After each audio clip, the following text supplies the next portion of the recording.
Hi, everyone. I'm Emily Russo, your host this morning for Office Hours. If you're watching on YouTube, you can find out more about us at officehours.global. Today is our long day. We do 4 hours. Our first hour, we're going to spend on general discussion about media and production. For the second hour, we like to dive deeper into something that really fascinates us. And today, that is education. However, we don't stream that to YouTube. So if you want to join that conversation, you'll have to come into Zoom to check that out. After that, we go to YouTube for our lab. This week, we have part 2 of Roger Wagner's MakerBit TallyLight kit project. And just a reminder, Sundays is off air and more philosophical. So that's a good day to come join us if you want to ask some questions. But because we don't record it and put it on YouTube, if you do ask a question, you need to be there to hear it or else you won't get your answer. Before we get started today, we have a special message from our Office Hours Space program.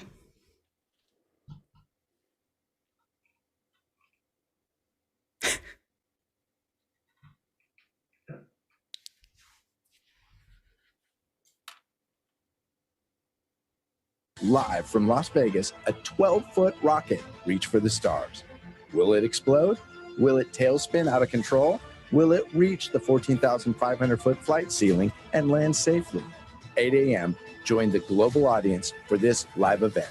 Science was never this much fun. Tune in and sign up to win one of 5 limited edition mission patches as worn by the flight crew. Be there Saturday, March 19th at 8 a.m. Pacific on oh-space.com to watch when we all reach for the stars.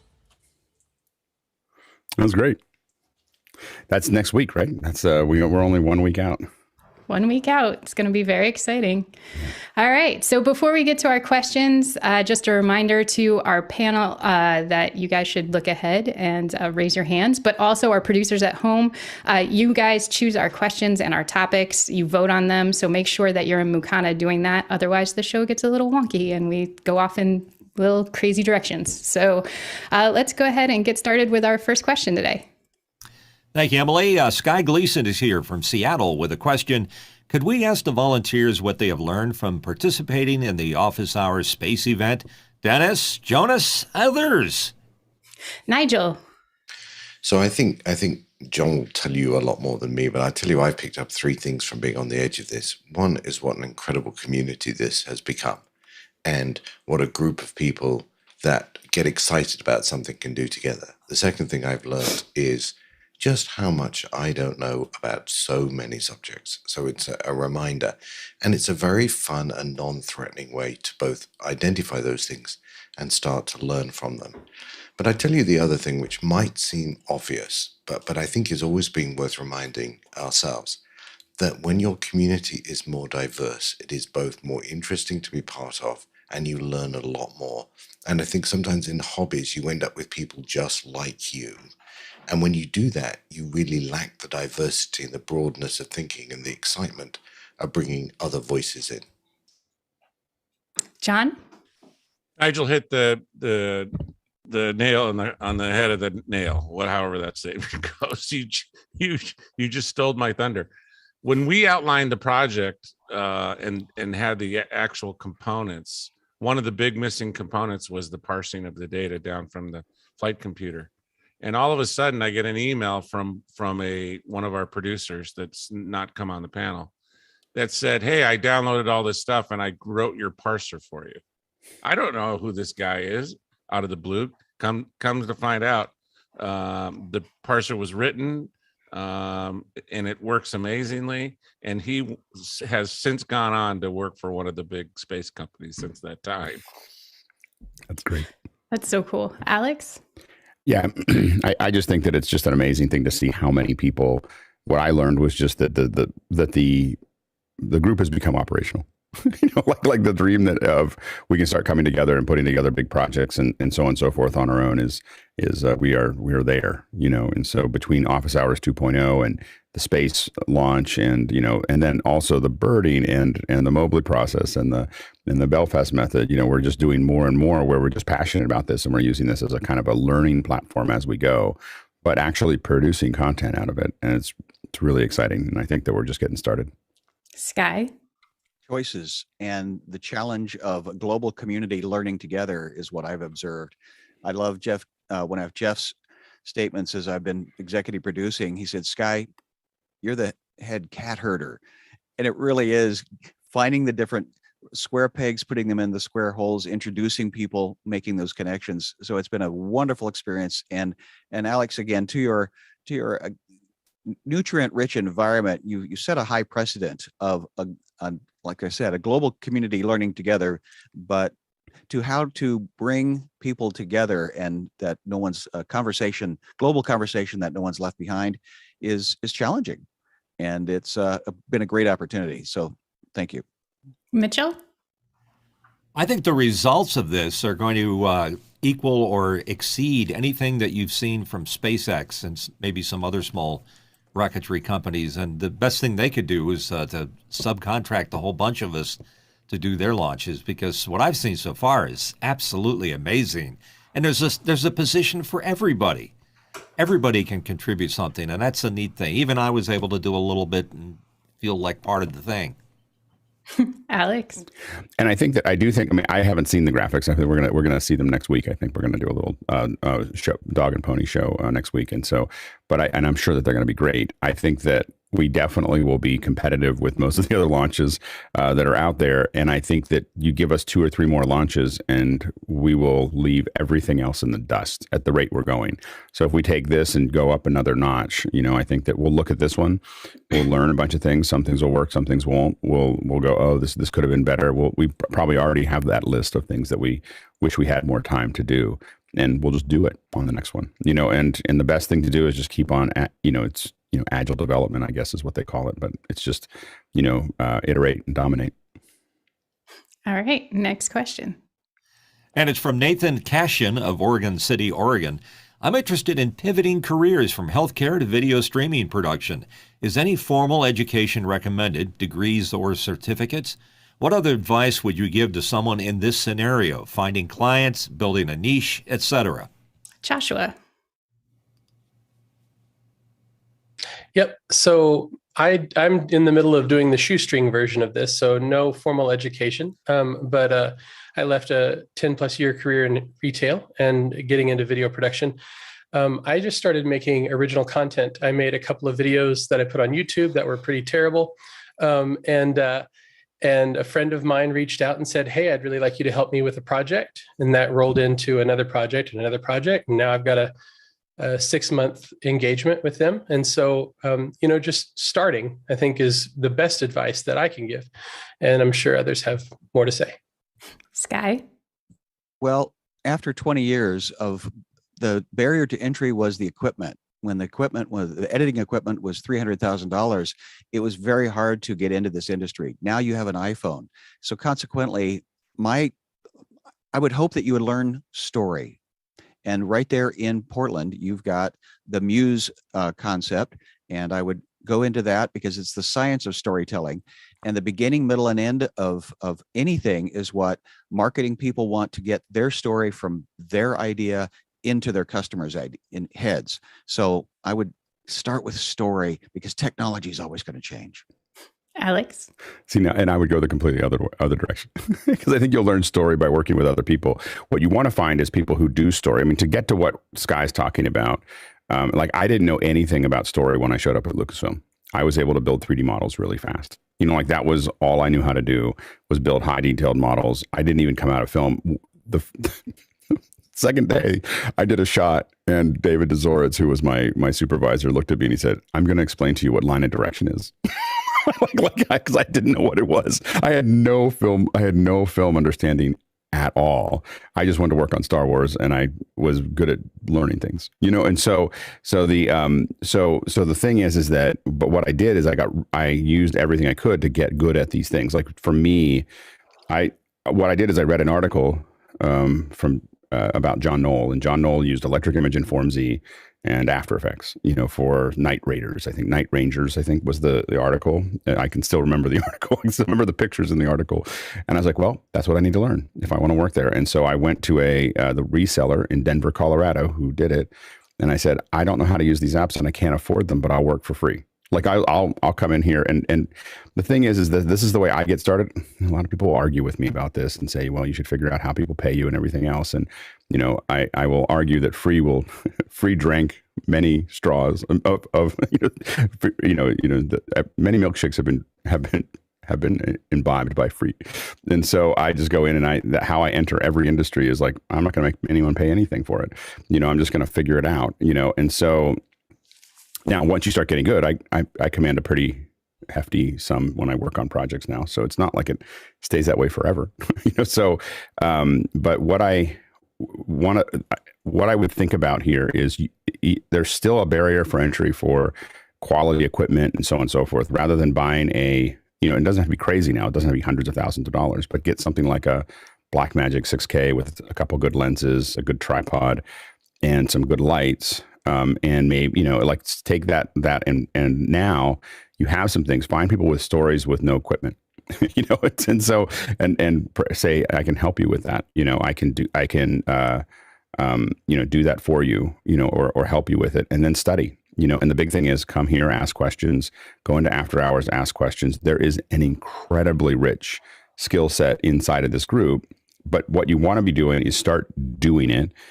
Doing it by yourself is really hard. What you want to do is figure out how you become part of a team wherever you live so that you can be part of something. And maybe that's you gathering a team, letting us know where you are, you're in, and figuring it out. But the bottom line is get involved with our teams, so get involved with Office Hours 2.0, with the space projects, with the Mobley process. It may not be exactly what you want to do, but you're going to get around a lot of other people. You're going to learn a bunch of aspects. It will help. And then really go down that path. That's my recommendation but having some of that equipment gives you, I know in every market, it gives you some value because there's always producers or people with ideas that don't have any equipment and or they might have some equipment, but they need more, and you can be the person that brings the next camera, the third camera, the fourth camera, whatever. But people will call you because you have good equipment. I'm going to say the last thing, I know I'm running a little long.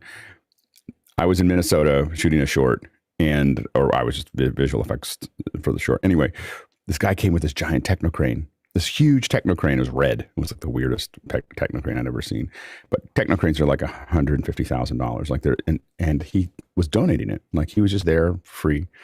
And I said, well, how long have you been in the film industry? Oh, I just got in. People will tell me what to do.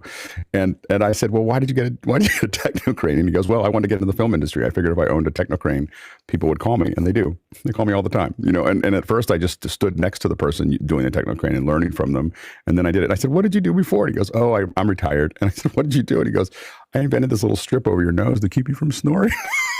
That was that guy. He took the money and decided he wanted to go into filmmaking. And what he did was just buy some equipment and be available and he was the nicest guy. He's just happy to be there, and so the key is, and also number one thing is you start building teams, be the nicest person on the set, be on time, no matter what, even if everyone else is late, it's better for you to be there. Be really nice, be helpful. Don't worry about what you have to do. Just move whatever needs to, get done. That's the easiest way in, to be honest. What I just described, that's probably the easiest way into the industry. You can go to, the hard part with school is because you already have a job and you shouldn't give up that job. Like people get in this thing, like I'm going to go do a new thing, and then they give up what's making money, and that creates a clock that you have to be very careful of. And learn how to wrap cable properly. Oh my gosh. First thing. If you wrap cable wrong on your first day, no one will call you back. No one. Over, under. Hasmuk? Yeah, I think curiosity is important. So if you have the natural curiosity to learn, then you have a huge well here in after hours and office hours, and you can soak up and drink that as much as you can. And I think I'm closely aligned to where Nathan wants to be, where I pivoted from knowing absolutely nothing about video media production. I had a little bit of medical understanding, which I assume Nathan has had coming from the health work industry. And I'm aligned with Alex. I think a structured, formal way is really helpful to think about it. But I think just putting your trunks and jump into the water and swim in all directions, and you'll find your way in terms of the kind of investments you need to make. Alex alluded to the fact that buy a reasonable good camera, which is exactly what I did. Buy a reasonable audio equipment, which is exactly what I did. And here we are.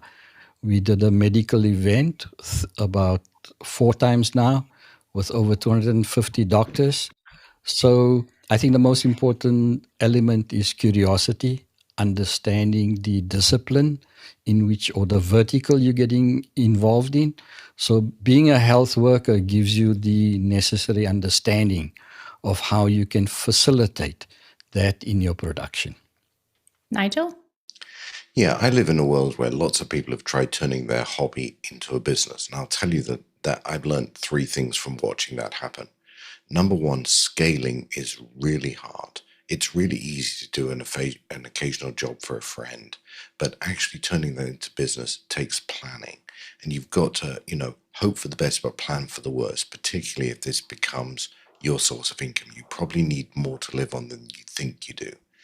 Second of all, as you start to build a team around you, don't build people with the same skills that you have.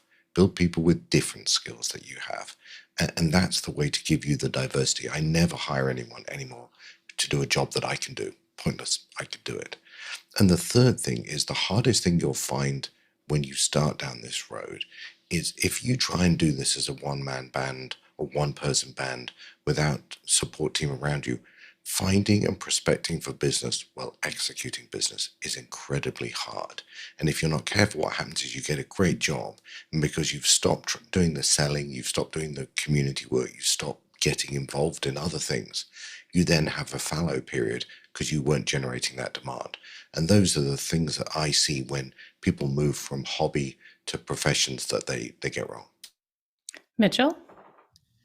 Don't let people pigeonhole you into something as far as a skill or a talent. And more importantly, don't pigeonhole yourself. I started out in the late 70s as an audio guy, and I became locally pretty well known for that. And then I decided, well, okay, what do I do now?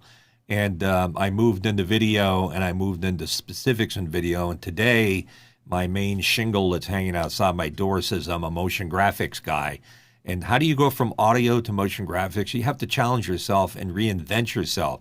And part of your urge to pivot is exactly the right instincts to have. So I suggest that never be comfortable in your position. Always be willing to learn some other task, and then learn and learn and learn. The more you can, the better. Sky? I was getting lost in his, I went and looked at his websites. You've got great personality. And that was something that we also realized early on is you may have all the knowledge in the world, but Hasmuk actually inspired me to look you up. And it's like, you've got a lot of foundation already in communication, but also in the relationships you have in the medical community. I would say there's your first, bring that experience. Tell your friends that, hey, I'd like to help you look better. I'd like this idea to get across. Let me help you do that. I think you've got a natural persona. You've already got a lot of history, looks like, on your website. So this is going to be an easy pivot for you. And I'm looking forward to seeing how this turns out. All right. Next question. And it's from Hasmuk from South Africa. I still owe a video message for the rocket event from Cape Town. Can John Pretto share with us some of the simple and very elaborate submissions to date? Sky? Well, I didn't see John raise his hand, and I've taken those. And yes, please continue to submit. We've got until about tomorrow, because the variety of submissions have been, where am I? Who am I? And go for launch. That's the 3 seconds, because we've got about 20 people that have done that. And then we're going to combine that with MetaHumans, and Nick Justerson is merging all of this together for this just before the launch. We'll get to see the entire world give us that thumbs up. So yes, you've got about a day. So bring it.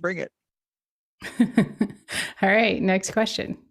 Hasmuk is back with a question. A media publication interviewed me for a podcast. They used Zoom to conduct the interview, recorded it, did a post-production, and sent me a hideous-looking product. We redid the edit. Would you use Zoom to do a one-to-one interview? Jonas? Yeah, that's a lot of the stuff that I do right now is one-to-one interviews with talent from whatever movie, series, and a producer or journalist. And we do it all over Zoom. And we just put it into it's a lot more than just hitting record, because we do pins, we do Zoom rooms, we do all that in the cloud. We scale it to like multiple rooms at a time. So yeah, totally. Zoom is totally sufficient for that, but there's like a whole process of making that work. There is like an onboarding room that tech checks all the journalists as well, not only the talent, because if the talent looks great, but the journalist doesn't, still not a great product. And of course, you then can go down, depending on the budget size, you can go down to do local records. One of the things that we do with eSport gamers is have them SRT stream to us using the OBS, since everyone has it on that scene. So we have really high quality feeds at that point then when we interview them. That's the two methods that we use, but it's not stock Zoom. It's using Zoom as a production tool and running a real production, not only hitting record on Zoom. I think that's the differentiation. Alex? Sorry. Yeah, most of what we do for interviews is double-ended. What I mean by double-ended is we record at the location as well as on our over Zoom. Zoom is the backup for us. So we'll send out, we send out 6K cameras. So we have a bunch of kits that do that, or we send out even Brios that are going to record, we're going to record over Zoom, but capture the audio locally, or we're going to record locally. I would highly recommend anyone watching this in the emails that are going out every morning. There is a link for Stream Voodoo. Stream Voodoo does there's 60 days for free, and it lets you record locally in Apple ProRes if you want. And so that was a feature. That was a feature they put in for me. So anyway, so I highly recommend downloading it. It's got a couple rough edges, and so what I would do is download it and give the team feedback. There's a place in our area, but I think that it is a really good interview tool for a variety of reasons. So I would definitely take a look at it. I think that Zoom works fine, and we've definitely done interviews where it's only been Zoom as video, and it's worked okay. The main thing is you have to have a 1080p connection. They have to have strong internet. You have to have strong internet. You have to have a good recorder. You're not just recording with a screen capture. You're outputting to a real recorder. So there, as Jonas said, there's a lot that needs to be done to get it right. And you can. There's definitely records that we've done with Zoom that I've been surprised, like at the quality that we get. So it's definitely there, but it can be like the weather. So I do 80% of what we do is double-ended, which is we're going to find some way. Riverside FM is another way to do a double end where they're going to get that. And then of course, if I'm the person who, if like Renee Ritchie interviewed me a couple months ago, and I just recorded on my 6K and sent him a color corrected version of myself. So if I'm the person, I will always record my own piece, and if they want it, I will send it to them. Sometimes if they don't want it, I'll still send it to them, and I can say you should probably use this instead of the Zoom connection. So, Peter? Yeah, I was just going to emphasize what Jonas said, which is Zoom is the tool. If you don't know how to use the tool, you can mess it up really badly. It is a production event. I've done a number of youth interviews where I'm the host. I'm just a technical guy running it, and they're interviewing each other. But if they aren't well practiced, well lit, don't understand the concept of double ending or multi-ending, if it's more than two, there's a problem. I've also used Zoom OSC, Zoom ISO to pull things out if I need them. And my alternate method I've used a few times is Mimo Call on Mimo Live to do it, and that seems to work out really well because it will handle the mix minus on audio as well. Joshua? Yeah, Alex kind of touched on it already, but I moved from Zoom to Riverside.fm pretty quickly. I work with a lot of individuals that are not super tech savvy and don't have the best cameras, microphones, etc., and don't have hardline connections to their internet. And so I found that just the the low resolution video I was getting out of Zoom and the distortion because of Wi-Fi. I switched to Riverside because of that double recording. So it records to the cloud at a higher resolution, but it also keeps a backup or records locally at a higher resolution, but they also record on the cloud as a backup. And so I've had to use that a few times. So that kind of redundancy is really helpful. Hasmukh? Yeah, fortunately, I recorded the discussion or the meeting on my ATEM. So I had a nice ISO recording. I also recorded the audio on my MixPre. So my team used that recording with the audio and video and re-edited the entire product or the podcast. So it had quite a satisfying ending, because that publication with its entire management team is going to meet me on Tuesday to ask me how the heck did I do that, because the quality that we sent back to them was so outstanding. Because on the one side of the recording, they had the journalist and me as the talent. And it was such a sharp contrast that they were just amazed. So it had a fortunate ending, but I need to advise them how they should do their interview. So hence the question. Alex? Yeah, it shows the power of being audacious, and I think that, a lot of times you just go, well, people just do whatever they're going to do. When you're particular and you push it and you hand something back that makes a difference, and you're nice about it for the most part,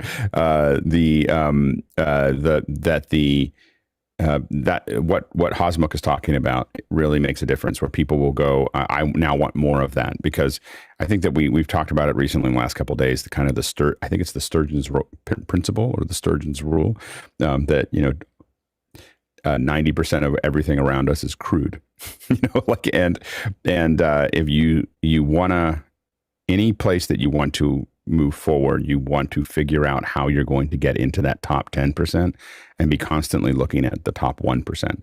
Like I call it minding the gap. What's the gap between where you are and where you see someone who is at a really high level, and just keep closing the gap. You don't have to worry about getting there. You just have to just keep closing it every day. You're closing it, you're closing it, closing. That's what Hasmukh did for the last 2 years. Hasmukh? Sorry, the podcast was to showcase what we are capable of in terms of our capacity in video production. And I was never going to allow what they had to showcase me in that hideous low resolution product. So I was either going to veto that they not, they cannot put that podcast, or redo it.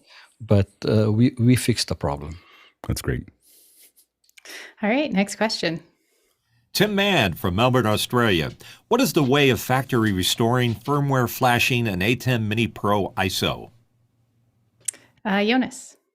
So what you want to do is you want to unplug it, then hold the mic 1 button, the on mic 1 button, and plug it in again.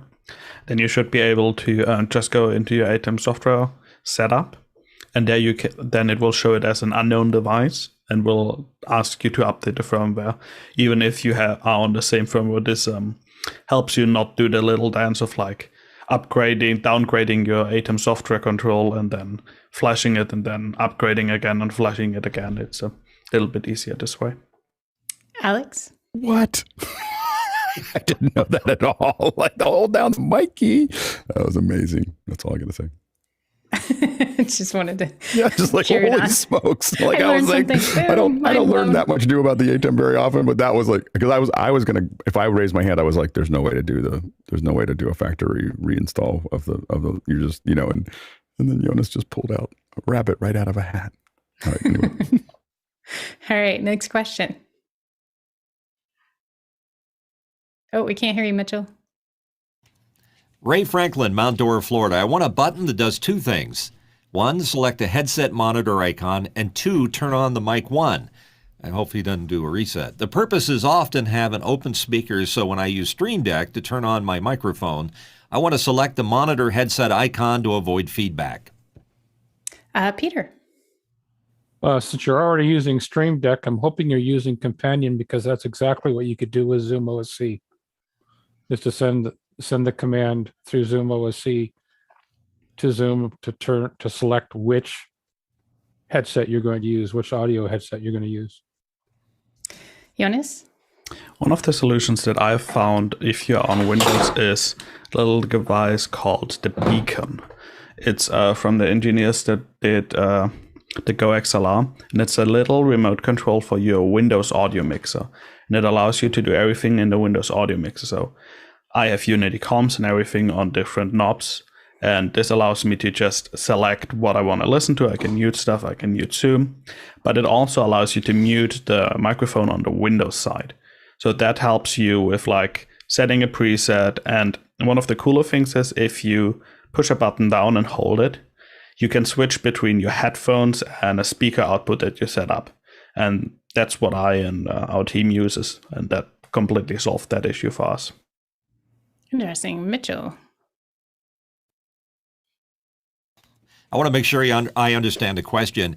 This is very much the way radio people work, is that they have a speaker on in the room and they have a pair of headsets. And as soon as they hit the mic button, it mutes the speaker and you just go to the earphones at that point. That's the way to do it, basically, because that's workable, because you don't have to have your ear sets on in your ear in order to hear what conversations are going on. The speaker is going to do it for you. And then when you go mic live, then it mutes it. So that's the way it works. All right, next question. Next question from me. Why might my Comcast Internet fail on upstream while being perfectly fine on the downstream? John Pretto. That's a very difficult question. The issues are multiple, at least the cause of them. It could be a bad Ethernet cable, where one of the wires is going bad. It could be, I know, I see your look on your face, but it is possible. It could also be a bad router where the port is missing something in one of the connections. Maybe some corrosion got on one of the connectors. It could be because you mentioned Comcast, that the bandwidth is shared and they don't have a good amount of capacity for the number of people in your neighborhood. It could be a bad firmware on your router. It could be any number of reasons. And my recommendation would be to start with the least expensive thing, which in this case is, first start with speed tests, see how the speed tests work, and then replace the Ethernet cable if you're hardwired in. If you're not hardwired in, try wire connection, and then check your firmware on your router. Try a different port on your router, that kind of stuff. And then if you have spare equipment, maybe try a different router, because these are the sort of problems that drive network engineers crazy. Jonas? One of the things that I often see when people say the internet fails is that they have a different definition for how a functioning upstream looks versus how a functioning downstream looks. A lot of the downstream stuff works with larger buffers versus your upstream stuff often is something like Zoom that you want immediately. So you'll notice there's issues with your upstream often before you notice them with your downstream, and then obviously define what does fail mean for you, and then monitor that failure state. And at that point, you can go as deep as you want, from like sometimes the peering connection between that ISP and the service that you use is faulty. We had an issue with that in Germany just last week. It can go really deep. So like measuring, getting the most data that you can and defining stuff clearly will help you get support, because if you call them and tell them it fails, they'll like, too bad. We'll work on that. Alex? Yeah, the main thing is that, of course, you want to test your bandwidth a couple times to make sure that it's not just sitting underneath the available bandwidth. And then, as everyone else says, the first thing that I do if I'm doing that is I get every piece of hardware between me and the internet. I want to plug straight into the modem and do a test. So if I'm doing a test at my computer and it's not working, I want to plug straight into that modem and figure out if it's working there, and then start backing out of that. The Comcast is usually actually pretty good at managing your upload links, but everybody is oversubscribing. So everybody makes an assumption that that this is how many people are going to be uploading. If a lot more people, and usually it's pretty dramatic. Spectrum, it's almost anything. If almost anybody uploads something on Spectrum, if you have the consumer, you're toast. Like it's a worthless upload service and download service, but really worthless upload service, because they just put so many subscribers onto the connection that they have, and that's how they save money. And so AT&T does the same thing. Not as bad as Spectrum, but does it. Comcast is one of the better ones. Verizon is the best. Other than like Sonic. Sonic we have here in the West Coast is the best. They're installing 10 gig connections in the city. But Verizon is probably the second best. And these are good consumer connections, but they're oversubscribing it. So it could just be a bad day. And a whole bunch of people decided to upload to Dropbox, and you happen to be there, and it would just start falling apart. Sky? Well, yeah, I was wondering if that was an urban legend that they actually did pinch your upload because you were crowding the internet super. They're not pinching yours. It's just that everybody's going for the door at the same time. Like it's not. They're not slowing you down unless you're over some cap. If you're over a cap, they're going to nail you. But it's usually not. It's usually download, not upload. Okay. And download, of course, is so that everybody can watch Netflix at the same time. But upload is it's the same pipe. You just have to decide how many people are going up and down that pipe. Is that what? Well, it's just that everybody has access, and there's some place where there's a funnel somewhere. Like somewhere there's a little pipe that so everybody comes into it, and they're assuming that you're only going to use only so many people, because the reality is the average consumer almost never uses much upload. It's just there to check things. That you're downloading, you're watching Netflix, you're going to web pages, you're doing all these other things. And so if a bunch of people in that in your subscriber node go up for some reason, they start uploading files to YouTube, or they start, and you'll see this and this is a consumer connection. Commercial connections, which you pay a lot more for, generally are going to give you a guaranteed upload speed. And if that goes under, then you call people. Go ahead, honey. That was my question. Yeah. Talk to the manager. Yeah. Mitchell? Yeah, I have a professional level business class service. Oh, yeah. 3 down, 30 up. So it shouldn't do that. But sometimes it's And are easy you testing it? Yes, I am. I definitely speed testing it, and I'm graphing it. I'm like watching it right now.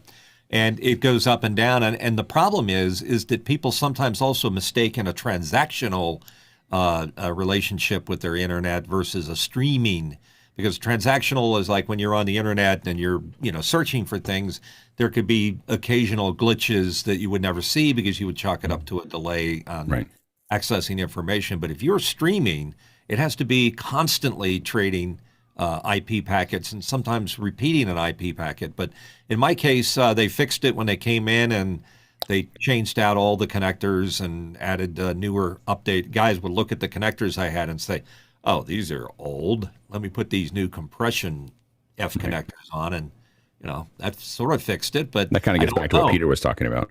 Yeah. Just better cables, because you can get impedance issues there. And then also the very first thing I do, if I plug it into the router and I have the modem and I have a problem, I restart the modem, because when in its restart cycle, a DOCSIS modem will go to the service provider and ask for new parameters. So that's usually restarting your modem, first testing it, then restart it, then test it again. But if they replaced a bunch of cables, it could have been more towards what Peter said.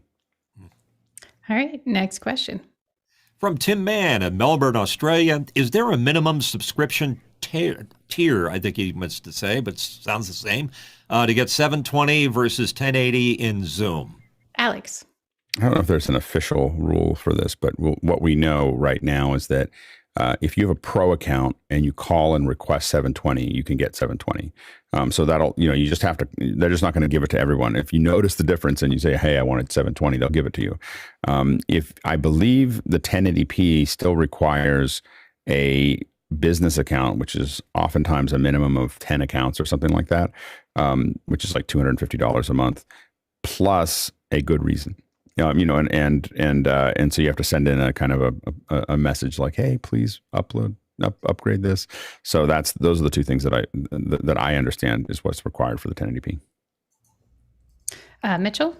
Oh, that's true what Alex just said, but there's a little extra caveat. I talked to a Zoom expert, finally got to talk to somebody who knows what they were doing. And he said, look, I'll give you a deal. If you get a business class, I'll only have you required to have 5 connections or 5 clients in order to get the 1080. And he said, by the way, your video is the best looking video of anything I have ever seen on Zoom. That's great. That helps. All right, next question. From Rick Combs of Columbia, Tennessee, looking at screen paint instead of a screen. The screen viewing size is 130 inches. What is good screen paint and any tips for doing this? Alex? Yeah, so in the past we've used Marquee, although I generally, especially when I do a screen paint, I am not cost sensitive. So we use Marquee in the past. I don't know why, because I looked at the price, and there is a paint on screen projector screen that says it's 3D and 4K and everything else. I don't know how you'd make 4K paint, but I can tell you that if I was doing it, I'd probably lean towards that to put that up. And so the paint is really nice because you can cover a big space over it. The big thing is smoothness. So what you want to do is, what we did, which was fairly effective, is we put a total of 5 layers of prime. We had primer. We also had a gray color that was very close to the same color as the screen, which made it a little hard to paint. But it just means if there's any if there's any semi-transparency in that paint. Now, a lot of these will say single coat. I would never do that. I'd always do double coat.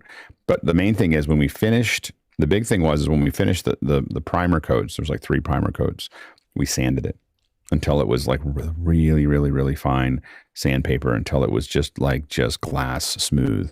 Then we put the last layer on, and that's gonna, because when you start putting layers of paint on, they start picking up pockets and things like that, and it was great. I think ours was much bigger. Ours was like it's probably 200 or 300 inches wide. Like it was a side wall of one of our studios that we had there, and we had a 4K projector, and we used to watch movies in there, and it was a lot of fun.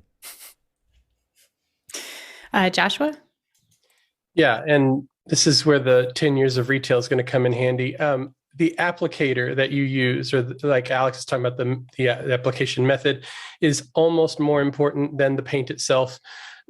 Using a tight nap roller or a foam roller or a much higher quality brush, if you're brushing, is going to make a huge difference as well. Alex?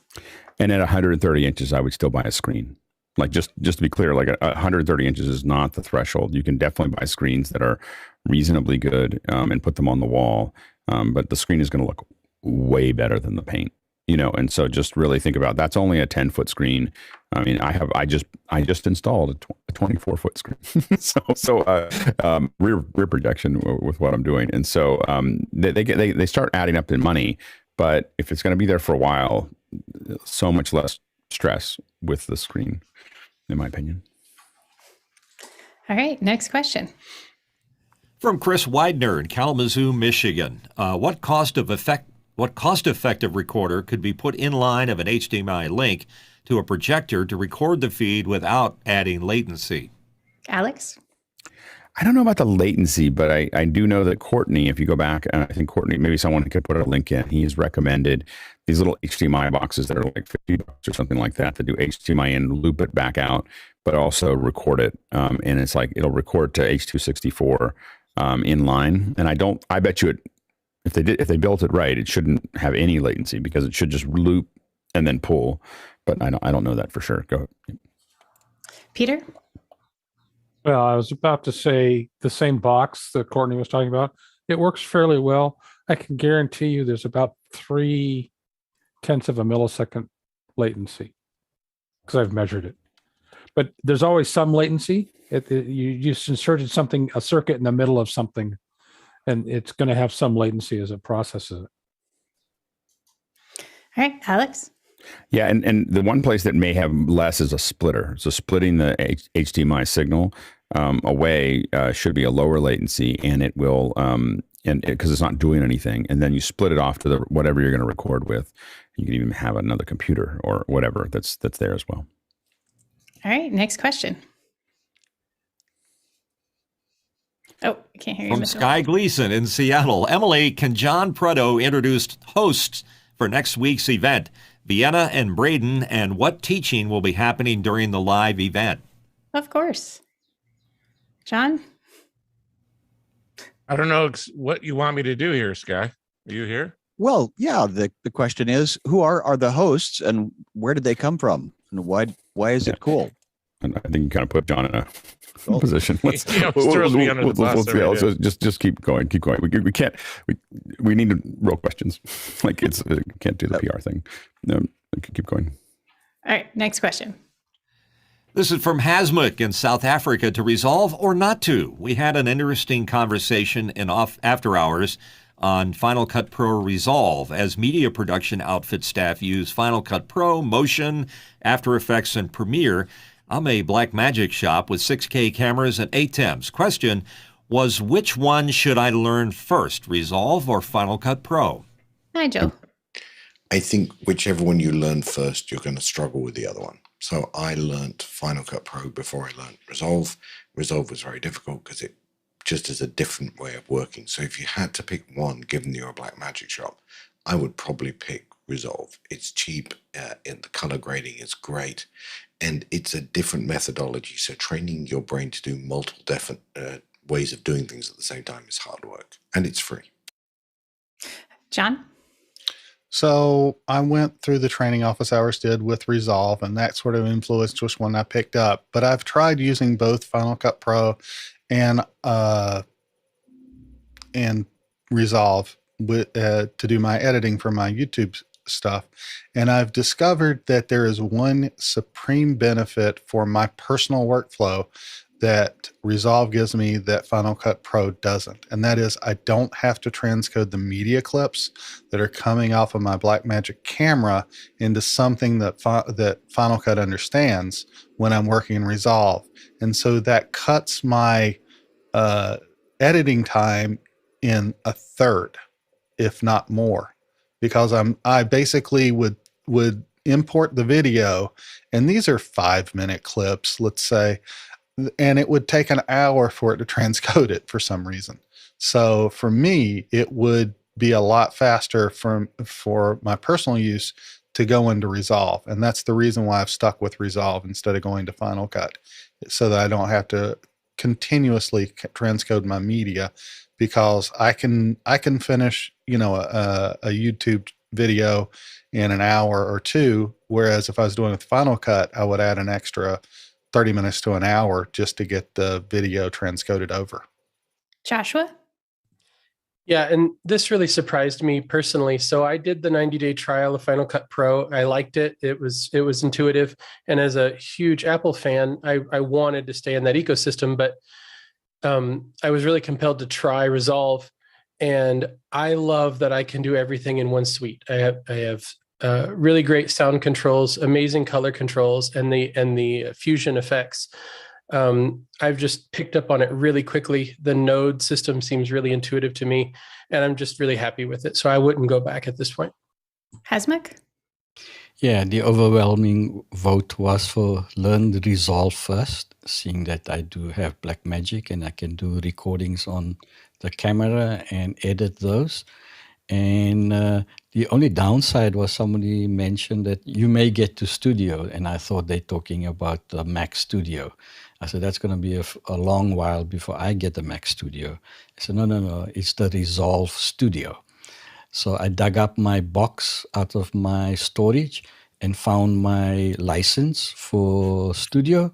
So now I am more than encouraged to plunge into Resolve. Mitchell?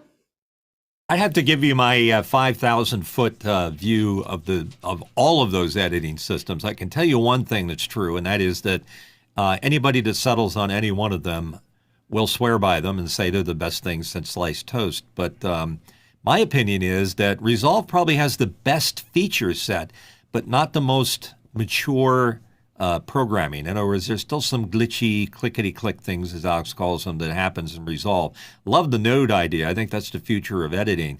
But for me, ingest, and it seems like your question is asking about transcoding. I've had real problems in Avid bringing things in. You got to use external programs in order to accomplish that. The one program that brings stuff in, no fuss, no muss, has been Premiere. I have no problem with Premiere. It just eats anything and spits it out.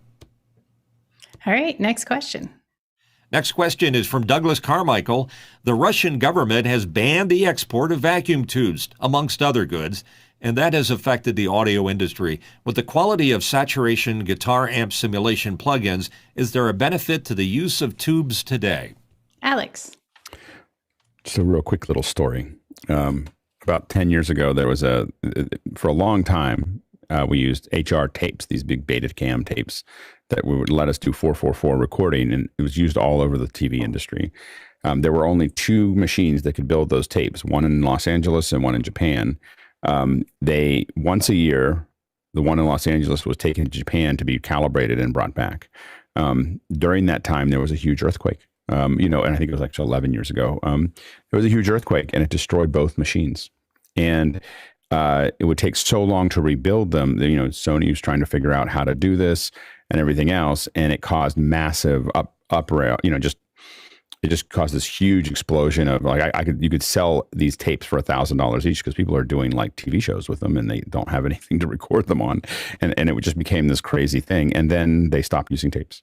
That's why we don't have any more tapes. I mean, that industry lasted until there was a massive shock to the system, and then they did it. So all of these things that we're having, whether it's all the pipeline issues that we're having, we will wait through certain amounts of them. But what the nature of all things, all the time, is that we'll just slowly build around them.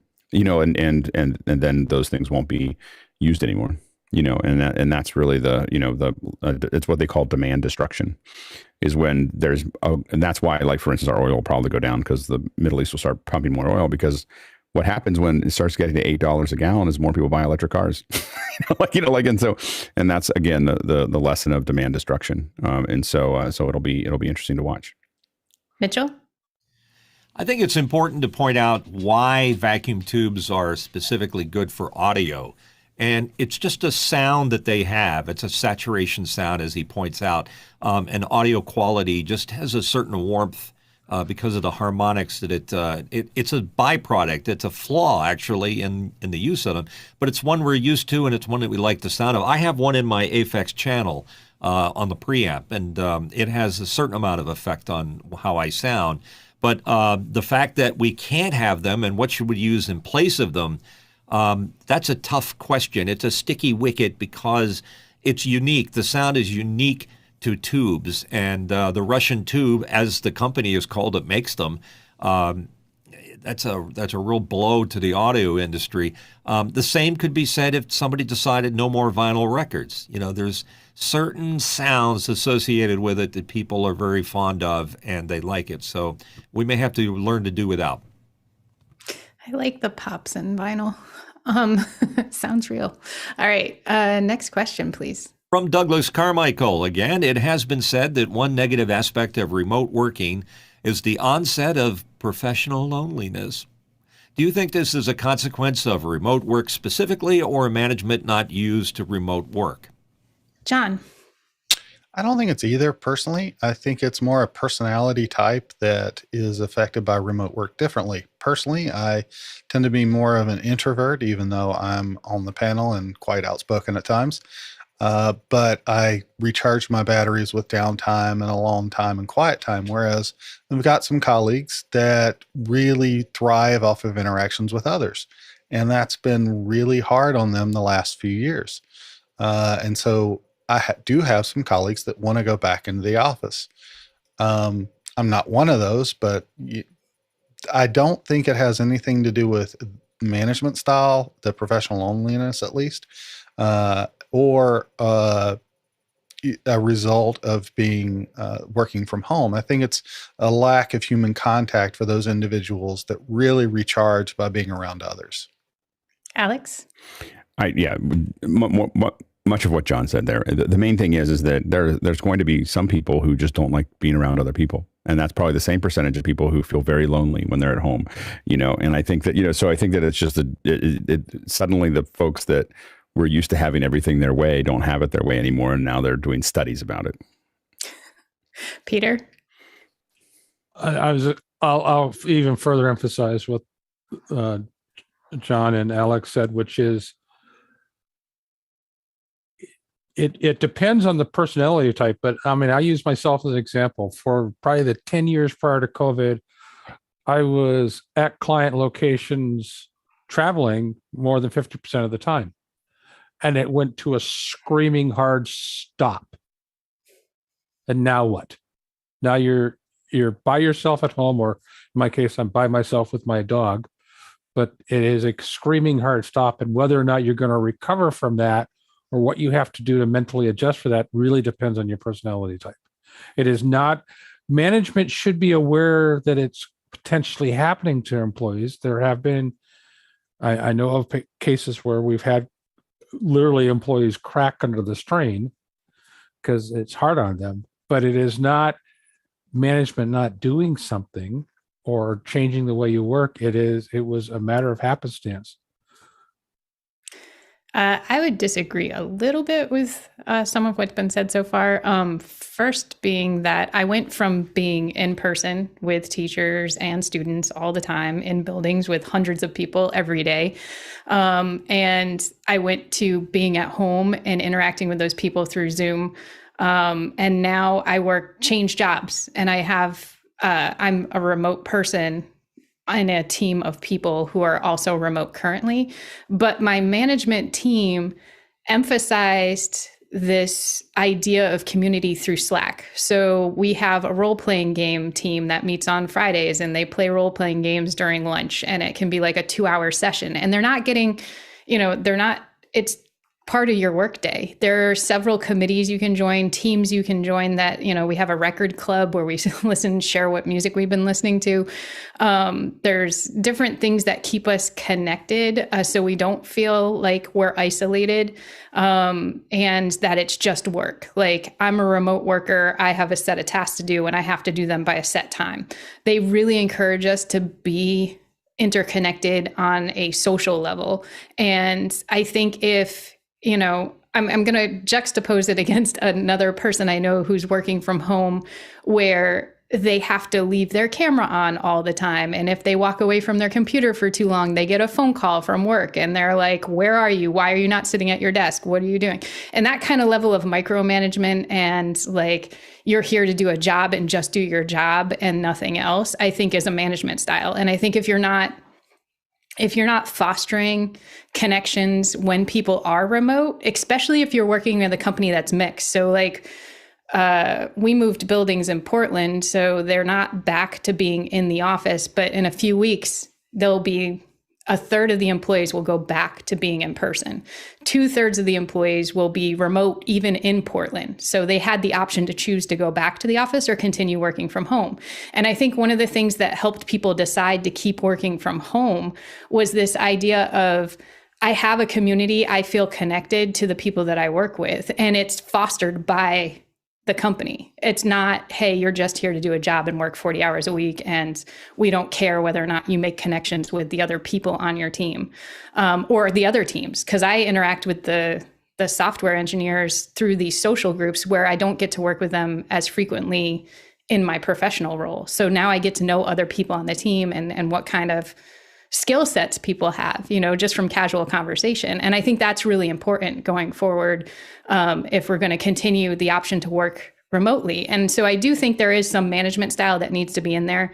I think you can't be a micromanager and expect people to respect you and also, do a good job, because they will burn out and they will feel lonely if they're just there to do one thing and that's it. That said, they don't mandate any of the teams. So if you're like John was saying, I'm more introvert too. So I don't join a lot of the teams, but it's nice to know that if I'm having a day where I just need to be like social or go hang out at the water cooler, I can do that through our Slack channel. Mitchell? I'm a extrovert living the life of an introvert. in my own home, doing what I want when I want to do it, lying on the sofa watching TV when I don't feel like working, and working when I feel like working, no matter what time of day it is. And clients kind of like that. Also, they've asked me, how do I cope with the pandemic world we live in? And I said, what cope? It's exactly my lifestyle. I've been living it for the last 10 years. So I understand what you're saying, Emily, and I think it was a very well thought out answer to the question. But some people are just wired a certain way. And I think living alone, having my way, being self-employed, sort of skews me in that direction of being okay alone. Yeah, and I think you need to go, if I spend too many days at home with just my husband and I don't see anybody else, I don't go to the supermarket, I don't go, out flying or whatever it is that I'm going to do, like it starts to wear on me. Like I can feel it. But I think that that's also separation of work and your personal life too. So being able to, have a work-life balance that gives you what you need outside of your work area. Next question. Next question is from Douglas Carmichael. Why do you think most car companies have not put real effort into the UI UX versus Apple, Google? Nigel. So we're tempted to say lack of imagination, but I don't think that's what it is. I think that it's an interface that most people know how to use. And most people buy their next car with a test drive. And if you get in a car where you can't operate it, that's going to be a bad test drive experience. I once drove a Saab 9 for somebody years and years ago, and it just felt completely different. It operated completely different, and I've never wanted a Saab. I would compare that and contrast that maybe to the Tesla experience. We got a Tesla car. We arrived. I thought there would be like a 2-hour walkthrough, and the guy sort of handed us the key and said, enjoy, and walked away just about. And when you don't know the UI, when you don't know the interface, it can actually be quite hard, and you don't necessarily want to do that driving down the road. Alex? I think also they make cars, and they don't have the same level of, I will say that they don't have the same level of designers. Like the design, and it's just like who they're hiring and how they're prioritizing it. You have to understand that Apple and Google have just thousands of designers, and they have, and they have processes and designed, and at a level that nobody else in the world has, literally for interfaces. And so that makes a difference. It is a community of designers who are incredibly picky about how and they have actually more data than most of the car companies, because there's more people using their phones than any one car company.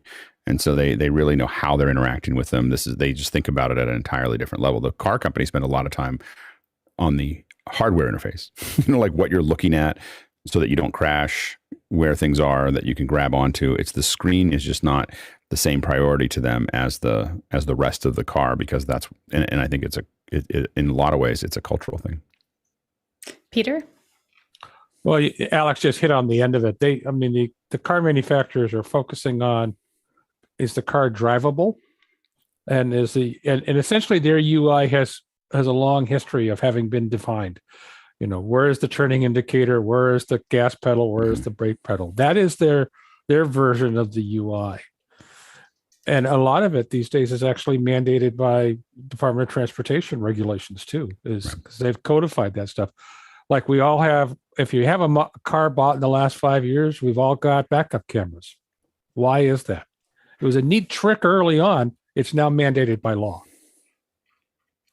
Alex? Yeah, and the last thing I'll say is there is also that they're now giving up. I think that most of them are giving up because I don't want their interface. As a user, I want my phone to take over. And I think that whatever they thought they were going to have, I have the same interface at every car that I use. If I'm renting a car or going to something else, I want that same interface. And so I'm not interested. The only thing I'm interested in the screen on a car that I rent is that the suction cup sticks to it really nicely so that I can put my phone where it needs to be. Alex, I can't agree with you more. I bought a 2016 Volvo, and they informed me last year that the infotainment center isn't going to work anymore. And I was like, okay. And they haven't really given me a great option, but I can buy an aftermarket screen that fits in there that'll do CarPlay or whatever the other one is. And I'm like, I just want to do that so it's always the same. Because I hate that, you have to figure it out every time you pick up a car or you change cars. You're like, where's this button? So I can't agree more with that. I wish they would standardize it. All right. Next question. From Stan Chan of Roseville, what issues are people seeing with their Blackbird 8x8 Matrix HDMI switch? Alex? The biggest issue that I've seen is that my Mac Minis don't like to go through it to some screens, and so it's an EDID issue, and so I have to put sometimes with all my Mac Minis going into the Blackbird, I'm going through a converter because of now if I hook up my quad that comes from Monoprice, then everything works. Like whatever it says it's doing, it asks for things. If I hook things up that are going to go directly to a monitor, it does not work. And so it's a very, and it has to be routed ahead of time. So it's a little quirky. It's super useful though. I mean, it's a super useful matrix. It's just that it's a little, you do have to dance with it a little bit to get everything through. It doesn't just work. All right. Next question. It's from Todd Rains in Allen, Texas. Why would an ATEM Mini Extreme not output HDMI to one TV and not another? Many different cables, lengths, resolutions, and settings have been tried. Any suggestions to try? Perhaps splitters, adapters, etc.? Alex? I think you want to look at what the native frame rate and resolution are of the ATEM. It might be set to 30p instead of 2997, and there'll be many older TVs or LCDs or cheaper LCDs and TVs that will not be able to see 30p. And that's the most common reason you can't see it is that there's a frame rate issue with the display device. Peter? I was about to say that. I actually have a TV that I cannot send my I bought the TV. It's 10 years old. It's one of the older original LCD sharp panels, and it will not accept that frame rate, period. End of discussion. Mitchell? We can't hear you, Mitchell. It could be a 2.x issue with the handshaking between the TV and the device that's supplying. And I think Alex actually answered that question on the previous question. The EID, EIEIO, whatever that thing is, may be interfering with it. All right, next question. Next question from J.J. McKenna in Santa Venetia, California. What has been your ideal environment for listening to the Todd Reynolds Experience? Alex? Mine is generally on my computer right here. I just put it up here. I get to, and watch it. I actually like listening I don't actually listen to the behind the scenes because Todd's too fun to listen to on YouTube. So I just want it to be in my headphones, watching it and really getting the full experience out of it. So, John Pretto? I use my Apple TV connected to my home theater system.